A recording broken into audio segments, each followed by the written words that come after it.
Bayangkan, panas api yang tak bisa dibandingkan dengan api dunia, teriakan yang tidak pernah berhenti, tubuh-tubuh yang terbakar tanpa mati. Itulah neraka, tempat paling mengerikan yang pernah diciptakan. Di antara jutaan jiwa yang diseret dengan wajah tertelungkup, ada satu hamba yang tubuhnya sudah hangus terbakar, kulitnya terkelupas, tulangnya terlihat, dan setiap helaan napas terasa seperti menghirup bara api. Ia bukan orang kafir, ia dahulu seorang muslim. Ia salat, tapi sering ditunda. Ia tahu larangan, tapi sering dilanggar. Dosanya menumpuk, taubatnya tertunda, hingga ajal datang menjemput. Kini ia berada di neraka. Setiap kali api menyambar tubuhnya, ia menjerit, Ya Rab, panas!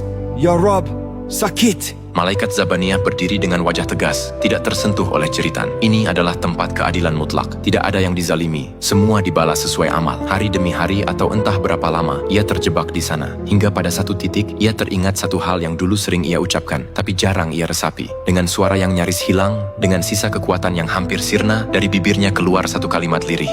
La ilaha illallah. Bukan dengan suara lantang, bukan dengan penuh percaya diri, tapi dengan air mata penyesalan yang mengalir bersama darah dan luka. Dan saat itulah api di sekeliling tubuhnya yang membakar tanpa henti, tiba-tiba melemah. Nyala merahnya meredup, panasnya berkurang. Sebagian penghuni neraka yang masih bisa melihat saling menoleh. Para malaikat penjaga neraka terkejut dan berkata, Apa yang terjadi?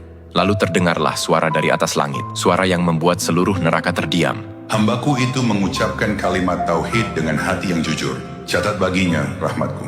Api itu tidak padam sepenuhnya. Siksanya belum diangkat seluruhnya. Namun untuk pertama kalinya sejak ia masuk ke neraka, ia diberi harapan. Kelak, dengan izin Allah, kalimat itu akan menjadi sebab ia dikeluarkan dari neraka. Bukan karena banyak amalnya, tapi karena kejujuran tauhid di saat paling hancur dalam hidupnya. Dari kisah ini, kita belajar satu hal yang menggetarkan. Kalimat La ilaha illallah bukan sekadar ucapan. Ia adalah kunci, ia adalah cahaya. Bahkan ketika seluruh amal hampir habis terbakar. Selama napas masih ada, ucapkanlah kalimat ini dengan iman, dengan taubat, dengan ketaatan. Karena di akhirat nanti mungkin kalimat ini bisa menyelamatkan kita. Jika hatimu bergetar mendengar kisah ini, ketik La ilaha illallah di komentar dan bagikan agar lebih banyak jiwa kembali kepada Allah.